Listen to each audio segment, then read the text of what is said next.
Hey everyone, I'm Steve. And Tommy. And together, we're Smart Home Rigs. Rigs. In today's episode, we're going to talk to you about the Fire TV 4K Cube, the new one. How does it compare against this one? Stick around and you'll find out.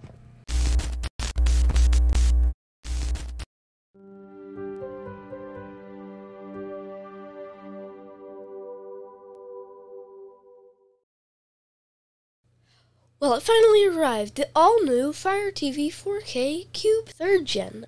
Is it really the new king of all streaming boxes? We'll get into it and look at all the fancy new ports. But you may be surprised at what we find. I know we were.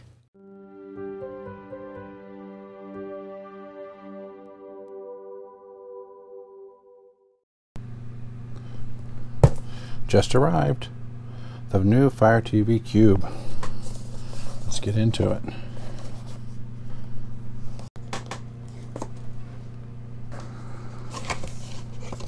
Let's see what's in the box.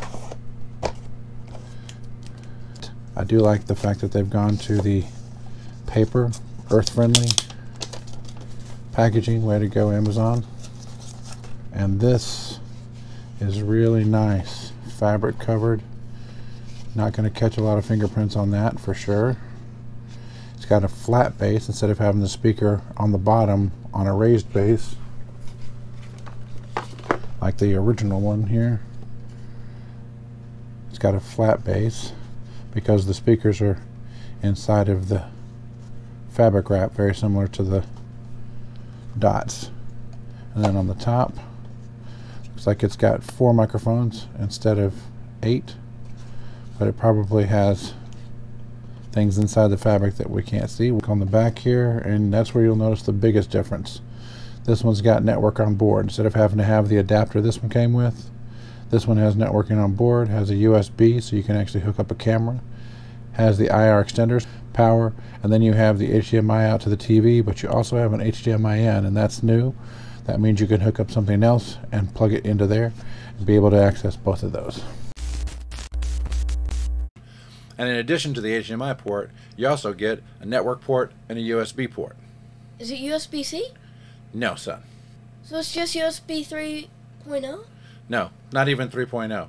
It's just USB 2, which is 2007 technology. That's 15 years old. Network port is capped at 100 megabits a second. If this thing is coming with Wi-Fi 6 enabled, I was hoping it would at least have gigabit. I mean, that's been around since 2012. That's 10-year-old technology, back when the Kindle first came out. That's before I was even born. I know. Let's see what else is in the box. Power supply, also wrapped in that same recycled paper. Standard book. And we have a remote control and batteries. And I'm not sure what kind of industrial strength glue you're using on your paper to put on the power supply here, but I for one could do without it. I don't know why these things have to be wrapped in plastic or paper to begin with. Well, I'll say this for the earth-friendly packaging on the Cube. It was nice. On the power supply here, it's just a little bit of a pain to get off.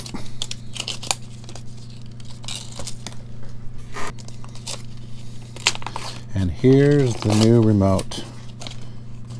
Yeah, they need to come up with a better paper packaging that actually comes off. And just to show you as a comparison, this is the original. This is the Fire Cube from 2021. This is the Fire Cube from 2022, and they look very similar. The 2022 is going to be a taller remote, and it also has some new buttons here. So you've got a gear button right here. They've repositioned these, so in addition to having the volume up and down that you have over here on the left, now they have this menu over here. The TV has been moved to the center, and they added these 2 buttons right here, which have the gear, the mute button that they moved down because the volume's over here now, and then a window, which we'll find out later. And then there's a pro version of this that also has an additional 2 buttons that you can program, and you can actually run Alexa routines directly from your remote by hitting that. You could also just hit the button and tell it to run the routine.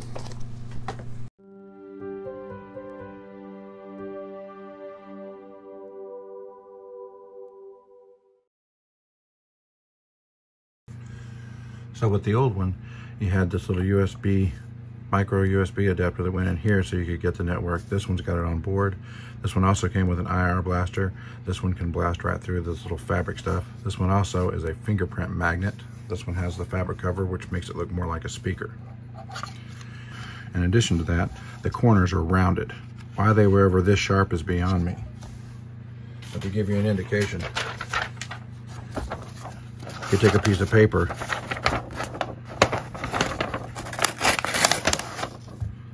I shouldn't be able to do that with technology. This one, on the other hand, nice and smooth. All four corners nice and smooth. And like I was saying before, this one you can see has 8 microphones on top. 4 around the positive and 4 around the negative. Whereas this one only has 4, but the microphones are supposed to be much better. They're all centrally located. Also, because this one has speakers coming out the sides, there's no need to have the raised feet, so this one can sit very flat. Whereas this one, the speaker only came out the bottom, so it had these little feet that made it raised so that you could have that little sound buffer. So, fingerprint magnet or not. This one's about $139 and it comes with the new remote. This one you can get on sale now for about $68.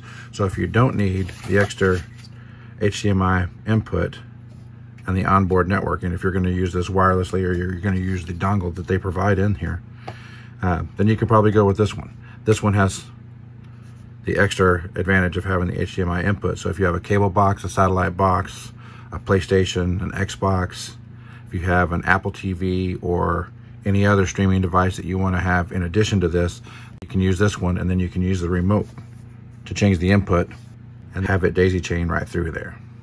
So that's kind of a cool thing.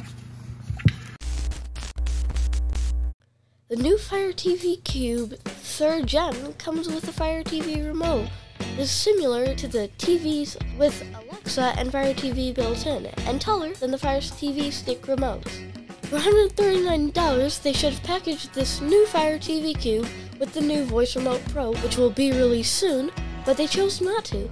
When the new Voice Remote Pro does come out, your Fire TV Cube 1st, 2nd, and 3rd Gen, as well as most of your Fire TV sticks, will get an upgrade as well, because the Pro Remote comes with 2 programmable buttons. These buttons can be set to run routines and automations that you have in the Alexa app, bringing your TV watching experience to a whole new level.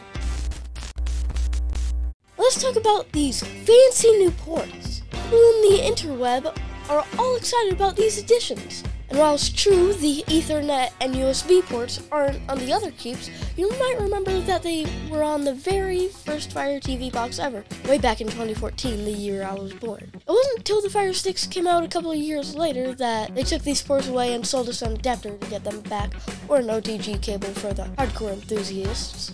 So now they're bringing these ports back like they're new? But it's not even a gigabit port like the NVIDIA Shield and the Apple TV 4K have. It's only a 10/100 Ethernet port.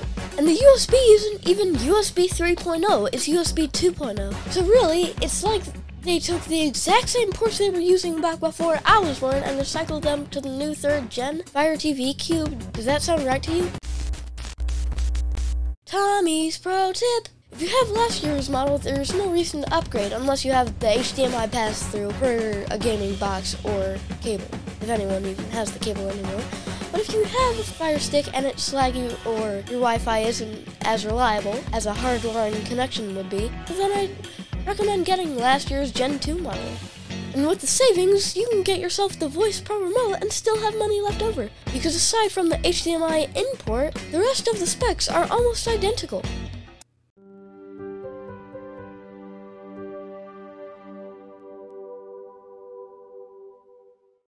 So all in all, it's not a bad deal. I wouldn't call it premium, not until that Pro remote comes out. Highs and lows, goods and bads. I mean, I like the fact that it has more processor on it. I don't like the fact that it has 2 less microphones on there, but maybe these 4 are going to be more impressive than these 8. I like the fact that they finally got rid of the sharp corners, so I don't have to put out an eye. You know what that means, Rennie? Don't use it as a weapon. What did you think, Tommy? I like it because it has a lot more room and we're not going to run out like we did on the Fire Stick. That's right. For all of you people out there that keep experimenting and putting new things on there, sometimes you run out of room. You have to figure out where you can make your cuts, delete old games, apps you don't use. Not going to run out of space on this bad boy. When the new Pro Remote comes out in a couple of weeks, that's going to be a game changer. But not just for this Fire TV Cube. It's going to be a game changer for anybody with a Fire TV stick. If you're using this in a home theater, you can kick off routines to adjust your lights, that kind of stuff. So it's going to be awesome. Then it'll be premium. But capping your network at 100 megs, USB 2.0, these are rookie moves for Amazon, and you're better than that, or at least you should be. If you found this video helpful, don't forget to like and subscribe. And ding that bell. If you ding the bell, you'll get notified when we post new content. So until next time, my name has been Steve. And Tommy. And you guys have been great. Smart Home Home Rigs, helping your smart home tech work for you.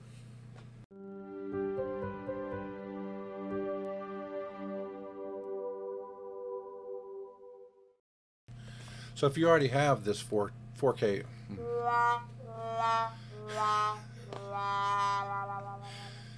So if you already have this 4K box, why do you need this one? So is it just USB 3? No. Not even USB 3. You want to try that again? You're delirious. So Go home and get some sleep. The Pro Remote won't be out for a couple weeks, but that's going to be a game changer. But not just for this Fire Stick. It's going to be a game changer. So until now, What a maroon! so if you found this video, What an ignoramus! can't even speak. it's gonna be a lot.